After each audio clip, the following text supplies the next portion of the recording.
If you have ever said, that's not my job, this is probably not the place to work. You're going to struggle working here. The core values you ultimately landed on described the company that you already were. The first thing you can do is start looking at those core values, see which one of those core values you embody. If you don't embody them, how can you embody them? If you look at your calendar and you look at your budget for your business and you don't see core values, then they're just slogans. Hey, welcome back to the 3PX show, and thank you for joining us. And we are on episode 12. I had to write that down because we've just done so many now, it's hard to remember. Wow, I know, right? Episode 12. I can't believe it's 12. Yeah. That's crazy. Well, the real reason why I had to write it down is because... You just had to call it out, didn't you? Well, this is a little bit of a deja vu episode. It's the lost episodes. This is the lost. We are refilming the lost episodes. But I promise we're not going to make Quentin feel bad about it. Yeah, we would never call him out on it. I'm just happy to be here. Yeah. Hey, this is fun. Yeah, but this will be a great episode because I think a lot of business owners struggle with operationalizing their core values. They name what their core values are, and they're up on a wall or something, but it's difficult to put it into practice. So we're going to talk about some ways to do that. But before we get started, because last episode, I feel like I kind of blew it off a little bit. What's Wayne wearing? But we kind of like sort of talked about it. But let's start with what's Wayne wearing? What's Wayne wearing? It's above and beyond. That's one of our core values. So we have 5 core values. It's fun. It's above and beyond. It's genuinely cares. It's passionate about winning. Good character. No, good character. That's the very first one. And that's your favorite one? Yeah. No. Well, genuinely cares is my favorite one. That's what I said. You said good character. They're all my favorite ones. I love them all. They're good. They're great. Great core values. But this one is above and beyond. That's something that as our company has grown, we've grown tremendously over the past 14 years, and everybody just chips in. Everybody works well together, works hard at it, and one of the things that we've always kind of pushed away and pushed to the side when we talk to people is, in our team is, and we have, like employee of the month and that kind of thing. And a lot of them win it because they go above and beyond. They do things that's sometimes not even necessarily their job, but they do things to help others out. And so that's part of that teamwork process. And just, hey, you know what? It's not my job. There's a lot of people that might say, well, here's what I do. That's not my job. I'm not going to do that. And from day one, we've always just been, hey, whatever it takes to get the job done, let's jump in there and do it. And if we see someone struggling or having an issue, then it's part of our job to jump in and help them if we can. And so that's why above and beyond is such a good one. And that's what I'm wearing. Do you remember what I said the first time I saw that shirt? I do not. I said, what the heck is 25-8? Remember that? You did say that, yeah. I was like, what does 25-8 even mean? Well, it's going above 24/7, 24 hours, 7 days a week. We're going 25-8, give that a little extra percent, make it happen. Now that I know that, I feel like I should have just known that by looking at the shirt. But I didn't. Yeah. So for anybody else who might be watching this and seeing 25-8 and you're asking yourself, what in the world does 25-8 even mean? Just know I also had no clue what it was until Wayne told me. Well, maybe it's just one of those that I just took for granted and, thinking 25-8, it's just 25-8, go above and beyond. Well, some people might think, dude, he messed it up big time. Dude, you have to simplify things for me.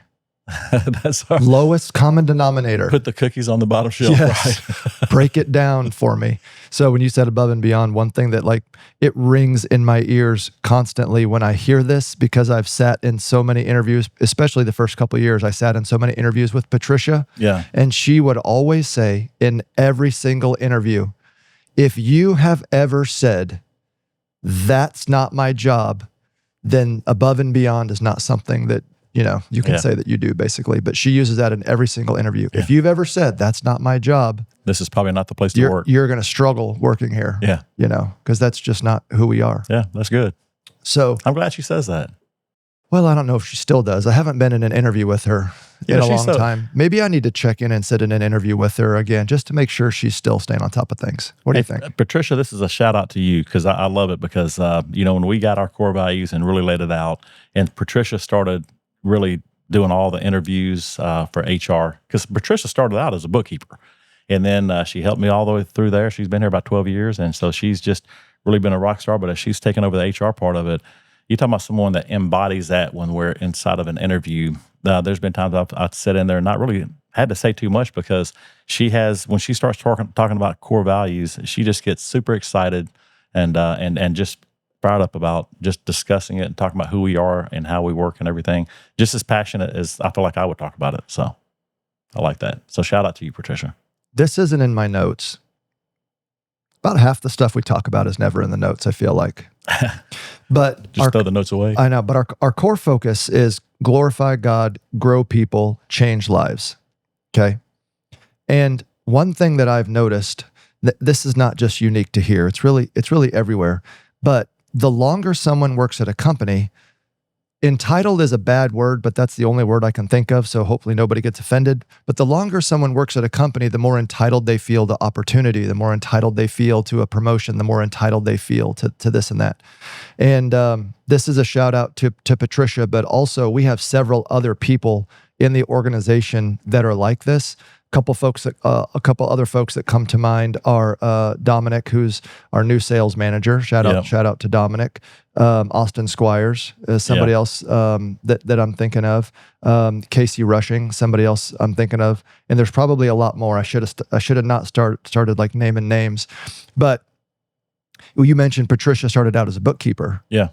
She didn't just feel entitled to move up the chain because she's been with you for so long, because she's been here over 10 years and all that kind of stuff. She put in the work to grow and develop and learn. She's learned new skills. She's got new certification. She got her SHRM certification. She did the hard work of thinking, what do I want to be? Because I had a conversation with her. I said, do you want to be accounting or do you want to be HR? So she made the tough decisions of understanding, what do I want to do with my career? And then she invested time in herself to grow and develop. So really all I want to say about that is, please don't be the person who's been working at a company for 2 years, 3 years, 4 years, and you think you're owed something from that organization. You have to take ownership of your own development, of your own personal growth, so that you can put yourself in positions where when opportunity comes available, you are ready to take those roles, because not everyone is like that. And I really appreciate that about her. Yeah, and I can promise you, when you start doing that, the ownership, the managers, whoever it may be, they're going to take notice. They're going to see that you're investing in yourself, and putting in the time to grow and to do. And so don't think it's going to go unnoticed. Now, it can't be just where I'm going to start doing it, and a week later, man, I've been doing this for a week and nobody said anything. It's like, well, you got to do a little bit longer than a week. But, you just start investing in yourself. You start really taking the care and the time to do it. It'll show. It'll show among your peers. Everybody start talking about it. It's just it's a natural thing that happens. It's a progression, and you'll see the fruit of it once you start putting in that time and doing it. I mean, like you said, look at her. I mean, she's grown so much and done well. When you sit down and ask her, hey, what do you want to be when you grow up? So she wants to be HR. So she has knocked it out of the park, which has been great. She's doing a great job. Yeah. And now, we've added to our HR team as we grow. That team continues to grow, and she leads that. So just for those who don't know, now she's our director of human resources. Yeah.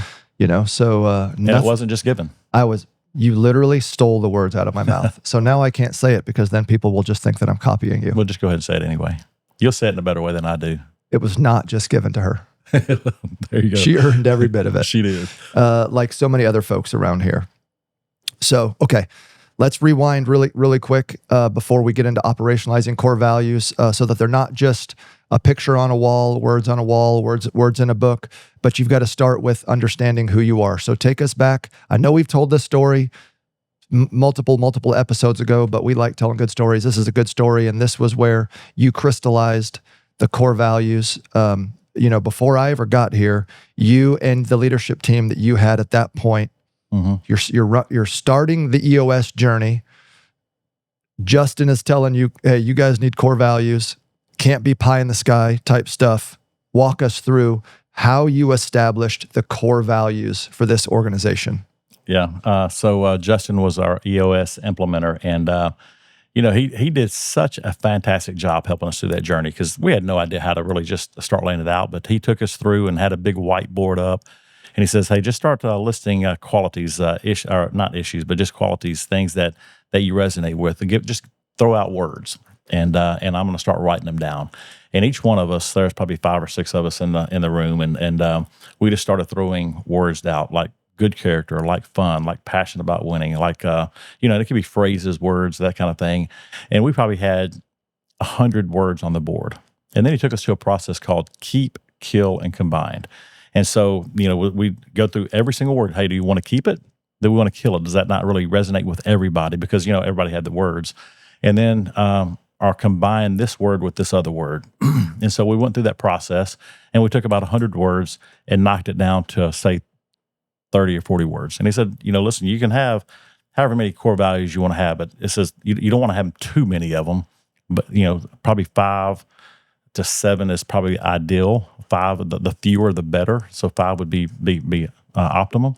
And so we went through, so once we knocked it down to about, say, 30 words, we went through the whole process again. And so now we've got these words, and it got tougher each time that we did it to really, because we kind of talked about it. Well, which one do we want to have? And by the time we got down to the 5 that we wanted, I was able to just look at that board, and I really was able to sit back and just think, what, that's who we are. That's our DNA. From day one, that is what resonates with us, how we do it, because the first 10 years of business before we got our core values, we always knew we had a good culture, but we didn't know really what the core values were and what that culture meant, because core values and culture, in my opinion, go hand in hand. But they are a lock tight on that. And you could ask all 5 or 6 people in that room, and you could ask probably 20 or 30 people that had working for us at the time, what is your core values? And you'd get 20 different answers.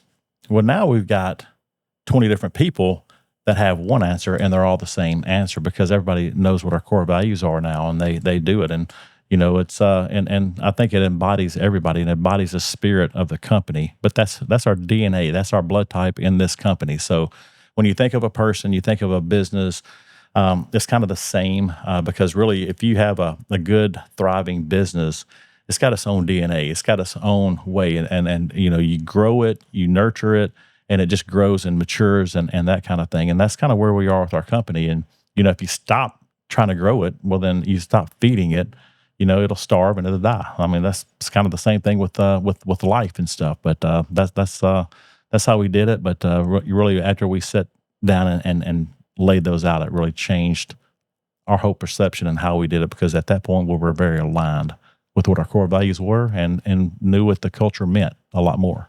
I think the call out here is that the core values you ultimately landed on described the company that you already were. Yeah. Based on the way that you lead, the way that you think, act, and believe inside the organization, it was already your DNA. The important piece here for leaders to take away is core values are not aspirational. Core values should be who you already are, that embody the best of the greatest people that you have working in your organization. So if you're trying to determine, if you don't have core values, or if you're starting a business and you got to establish kind of, what you want to be, you've got to start with, what are the greatest attributes of the greatest employees that you have? What makes you want to be around those people? What's special and unique about them? You can start there, and that's what you want to, spread. But it can't be aspirational. It can't be, this is the company that we're trying to become. Exactly. That's your 10-year vision. Yeah. Core values need to be, what's the best about who you are today that you want everyone to really rally around and be a part of? Yeah, there was I've known several different companies that went through EOS by themselves, and they didn't have an implementer, and not one really as good as Justin was, because Justin did a great job with this. But I would talk to them about their core values, and really they were well, we don't follow them as much. We got them and built them and stuff, but we didn't really. That's not, nobody really even thinks about them anymore. And what they were doing, it wasn't who they were already. It was who they. Hey, this is what we want to be. This is what we feel like we need to be. And so you can't go after that. Like you said it really well. But it was who you are now, who you have been. That's your core values. That's how you build that. That's not who you want to be. It's who you are. And it doesn't have to be. I've made this mistake where I've Googled other companies' mission statements and vision statements, and then what happens is you start to use theirs to kind of form yours a little bit, and then now things start to get a little aspirational. It's perfectly okay if your core values aren't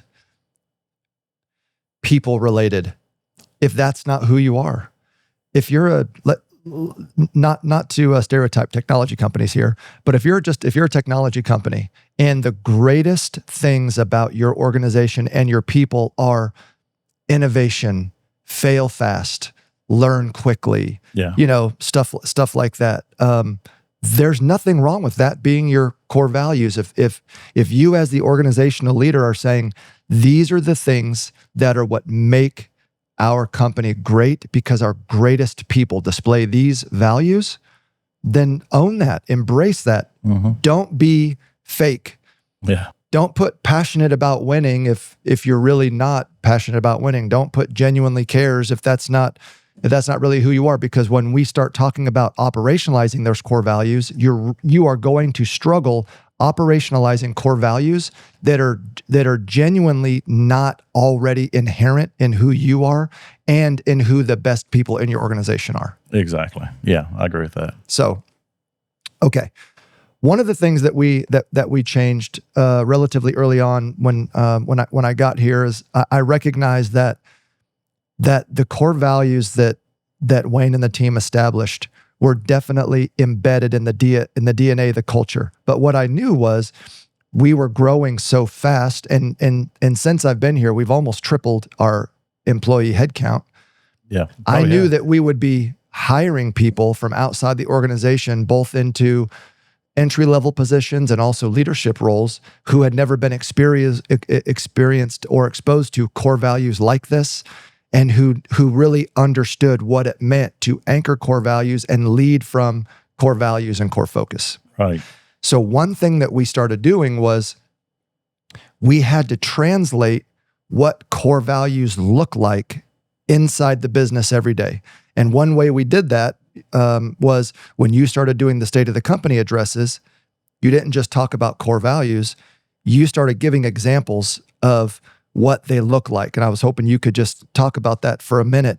When I said, look, hey, this state of the company address, I want you to start giving examples of what you've seen across the company for these core values, so people know when I hear fun, what does that actually mean? When I hear genuine cares, what does that actually mean? Yeah, well, we started laying it out, and like you said, you're taking each core value and talking about them, but putting a person with it that people can recognize and see and do. And one of them that just jumps out right away with us is John Paul. So when several years ago, when we were out in the warehouse, John Paul ran maybe he was running shipping, receiving, or fabrication at that point, but he was back there.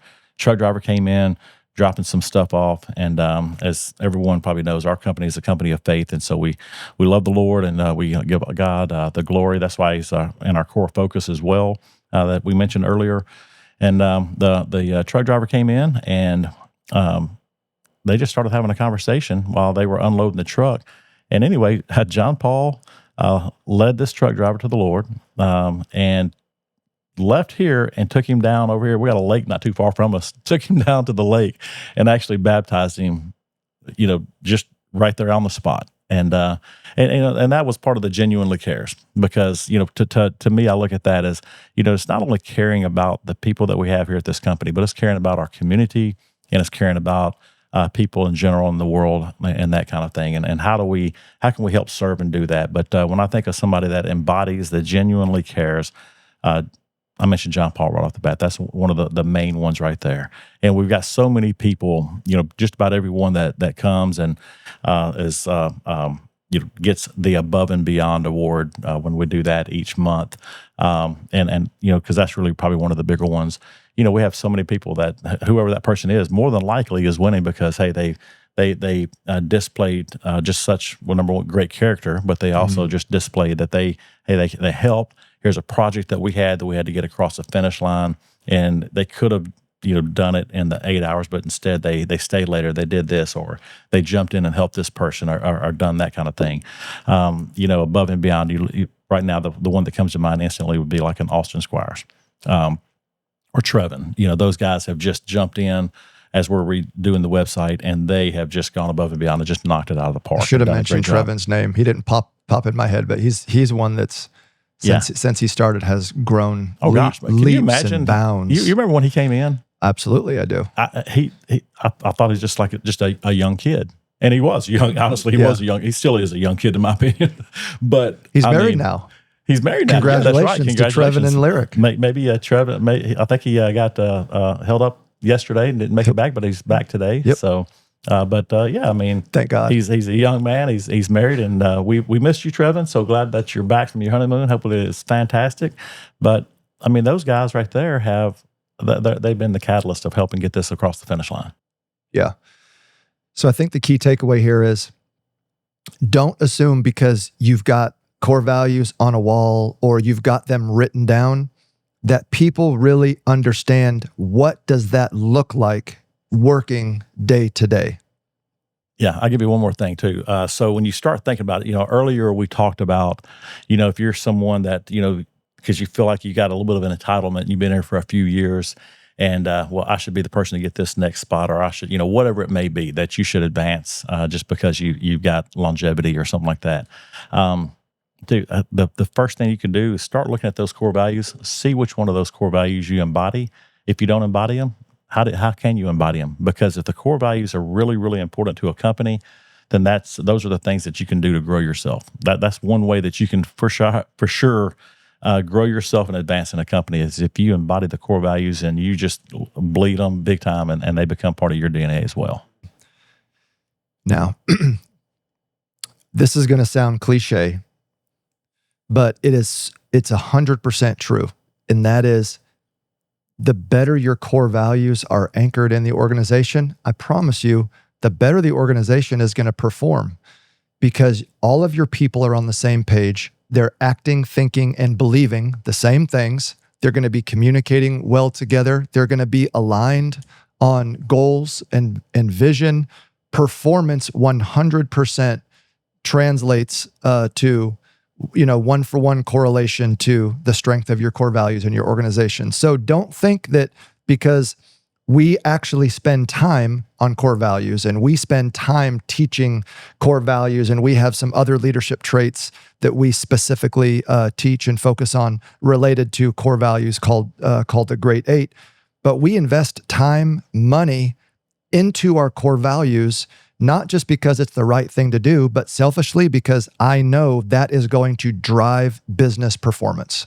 Yeah, 100%. Like how you kept saying that a couple of times. I just had to call that out, but 10 times. 10 times. That's okay. Last episode. I love it though. Is that what it was? That's right. Well, the problem was I was overthinking it. No. So then the whole time we're doing the podcast, I'm thinking, okay, don't say 100%.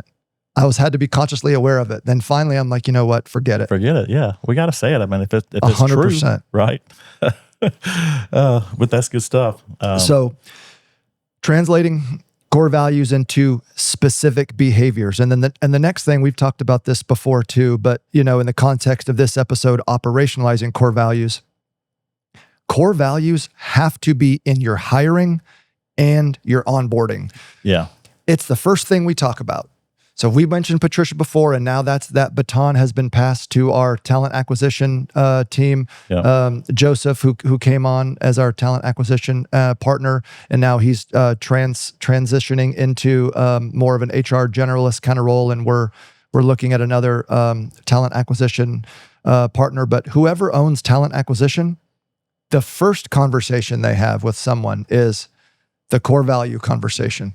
It's got to be a part of your hiring. It does. And that's how you embed it. That's how you keep it from not just being something on the wall that you actually put it in part of your process. But I mean, think about how we do it. We look at every quarter we're doing an evaluation, employee evaluation. We're talking to them, letting them know, hey, this is where we see you are, and we go through the core values. The core values are a super important part of how we promote, how we hire, how we fire, how we just all that kind of thing. I mean, how we celebrate with our team. Core values mean a lot to us in this company. Unfortunately, you mentioned firing. We have terminated some folks for core value violations. We have. Yeah, not proud of that, not happy about it, but either the core values are important or the core values are not important. Right. There cannot be any gray area there. Yeah. Because the minute you start saying that these matter to us, but you don't enforce the behaviors associated with those core values, then the next time you're talking about performance or you're training someone in their specific job function or they've got goals to achieve and you say, hey, this is important, you've already said, well, don't believe me because I say these things are important, but I really don't. Right. I really don't mean it. Yeah. So it's not just about prioritizing the core values, but it's about also setting the standard that when we say something is important, we mean that it's important and we are willing to enforce the importance of these things. And each core value has its own little baseline of, so you know where they're plus or minus, right? If they're going to fail or pass, kind of that core value, basically. And so we're giving a little bit of leniency, but there's some core values that, listen, if you cross this one and you go negative on this core value, I mean, good character. We just got to have someone that just, if you made a mistake, tell the truth, own up to it, just say, hey, you know what? I made a mistake. Here's what happened. Here's what I did.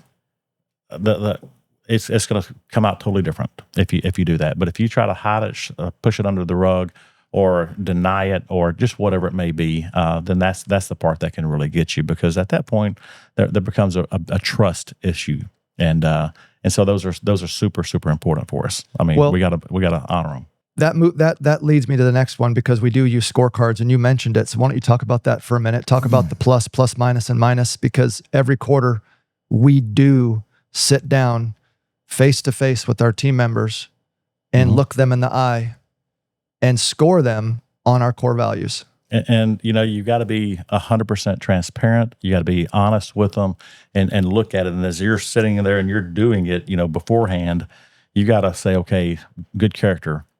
Do they have a plus or plus minus? Do they, and I can't remember how the plus minus works. I mean, that's been a while. Sometimes. Sometimes they display it. Sometimes, yeah. Yeah. And so do they display it all the time, or display it some of the times, and then go through fun, and then go through above and beyond, and then go through genuinely cares and passionate about winning? And so then you look at that, and then you add it up basically and say, okay, how many minuses do they have? And if they have, I think, two minuses, more than two, then that becomes a disciplinary action where we're going to have a conversation and talk about it. That, hey, here's where we see that you're not doing well. But you cannot have a minus on good character. Yeah, you cannot have a minus on good character. That's the knockout core value kind of. Right, exactly. I hate to say it like that, but they're either important or they're not important. Yeah, you exactly. can't work here if you don't have good character. Yeah. And so those are just, but we go through every employee every single quarter, and that's one of the things that, and they all know that, which is the good part. But you got to be super intentional about it. It's super important for us to make sure we do it right. So yes, we sit down every quarter. Now, we don't try to use like aha and gotcha moments where we add up all the things you did wrong over a quarter and then slam somebody with it. Yeah. 3 months later, right? I believe in coaching in the moment, correcting in the moment, and all of that. But you've got to have some formalized, process where you're telling people how they're doing in a more formal review. And that's what these 90-day quarterly conversations are. And yes, we sit down with every single team member, their leader sits down with them and scores them on the core values. And, a great conversation to use is if you've been watching our podcast, then I use the trick is it's when you, I feel. Right. So if you're having a core value conversation, you can use the when you, I feel, which is when you show up late for work, I feel like you're not demonstrating above and beyond. Or when you don't turn your work in on time, I feel like you're not passionate about winning. or when you missed those 2 days of work and, you told me that you were out sick, but then you were posting pictures on Facebook being out on the beach. I feel like you don't have good character, Right. like those are really hard conversations, especially when it comes to the negative. But what you said earlier is you have to be transparent. If our leaders have good character and they genuinely care about people, which is what two of our core values, they're going to be honest with their people in love and empathy. They will be honest with their people with where they feel that they are. And let me call myself out, because I love to call myself out on these shows. When I first got here, I made the mistake of, I knew that we needed to implement a scoring system so that people could have performance-based raises and all that. And what I did was I wanted to anchor our core values and performance and getting a raise together. So I wanted to incentivize people to really embrace the core values. And then what happened was, all of a sudden, I'm getting these quarterly conversations back, and lo and behold, everyone's got great core values. It's pluses for everyone. All the way across. Because managers were hesitant to score anyone low because it impacted their raise. So I went too fast. We weren't ready for that. It backfired on me. So I would just encourage you, be very careful if you tie core value scoring to metrics or raises, performance reviews, or something like that.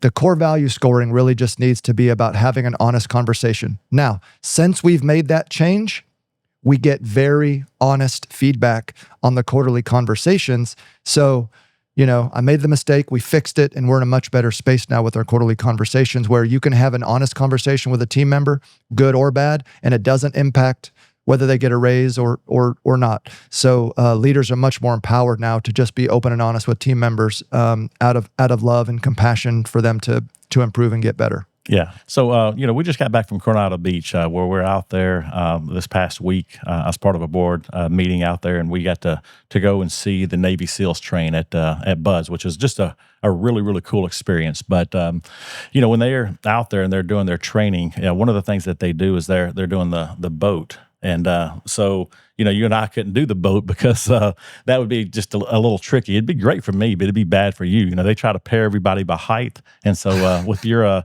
6'10" stature, my 5'9", like I said, it'd be great. I'd just be running along, smiling and waving at everybody. I still have a hard time trying to touch the raft. But, they put them on that where they're pretty much the same height, to where they learn how to weed some of these guys out to make sure that they can stay in the program. And so you usually have 6 guys to a boat, and as they're running, the boat's bouncing on their head because they're having to hold it on their head and hold the side of the raft.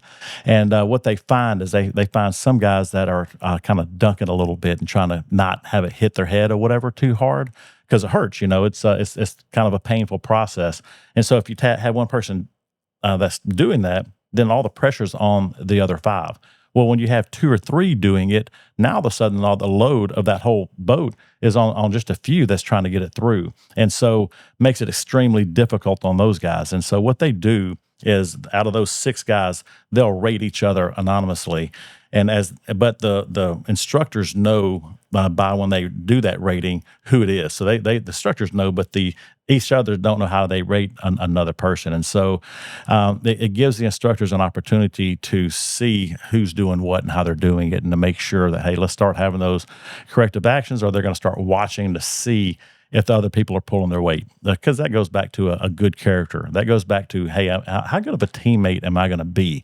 Am I going to be someone that can be counted on when it gets really crucial and stuff? And so just that part of that, how they have those communications and how they do it in real time. And that's how we do it as well. Our team has gotten really good. You've taught them. You've preached it enough, because it's not one of those where you say it once and it's done.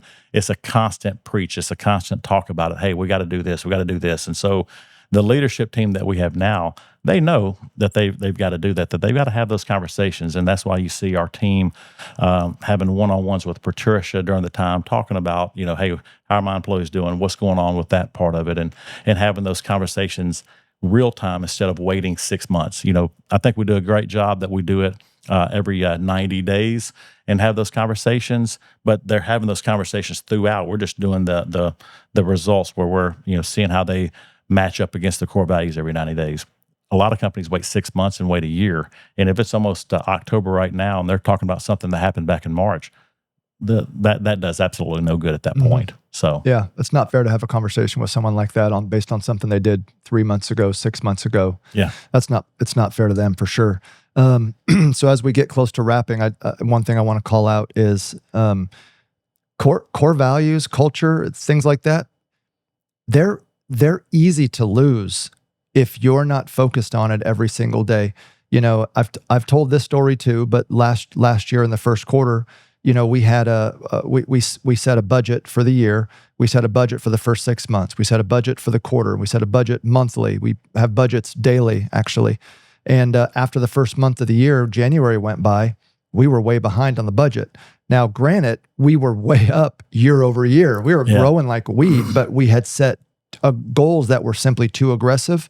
And at the end of that month, it was like the vipers came out. Yeah. And people were frustrated and upset that the team wasn't hitting targets and they weren't performing. And the culture very quickly started to turn a little bit toxic. And thankfully, we recognized that fast. And I had to step up and own it. It probably was not a good budget. We overshot for January. And because that decision led to people feeling like they weren't doing a good job and pressure, it really started to erode some of the core values and the culture that we worked so hard to build and continue to build. So let me just say, it will take you a lifetime to build core values. It'll take you a lifetime to really develop culture. But one or two bad decisions, and you can start losing that culture really fast. So you've got to protect it with your life. Yeah. You can't just let it go to the side and let it happen. Like you said, you've got to watch it, and if things start getting out of hand or starts going in a negative direction, if you're paying attention, you can make an adjustment real quick to salvage it and to save it. Because like you said, you can spend a lifetime building it, and it only takes a moment to lose it. Mm-hmm. And so it's not a one and done. It's an everyday process that you just got to keep watching and keep building. Again, if it's who you are, part of your DNA as an individual, the company core values are, then you're going to be living that day in and day out anyway. But if you turn your back and let it go away and don't think about it anymore, it'll leave in a heartbeat. And then you're going to find that the wrong core values are starting to come in. That the values, in a sense, not core values, but the values that are going to come in, that's going to settle in. That it's going to be toxic. And then it's going to be so hard to change it back, so it'll disappear in a quickness, and it takes a long time to pull back to where it was and how you had it built in the first place. Yep. So last thing I'll say on this is just a little takeaway here is if you look at your calendar and you look at your budget for your business and you don't see core values, then they're just slogans. So if you can't see your core values in your calendar or in your budget, then those core values are just slogans. You have to be intentional with enforcing core values in your calendar, spending your time on these things, and also in your budget, whether that's training, allocating time for team member development, investing in team member development to really enforce your core values. Otherwise, they're just slogans on the wall. Any last words? I think you nailed them all right there. I like it. All right. Well, thank you for watching the 3PX show. We really appreciate you. We love you. And please like, subscribe, follow, share, all the things. And we can't wait to talk to you again next time. See ya.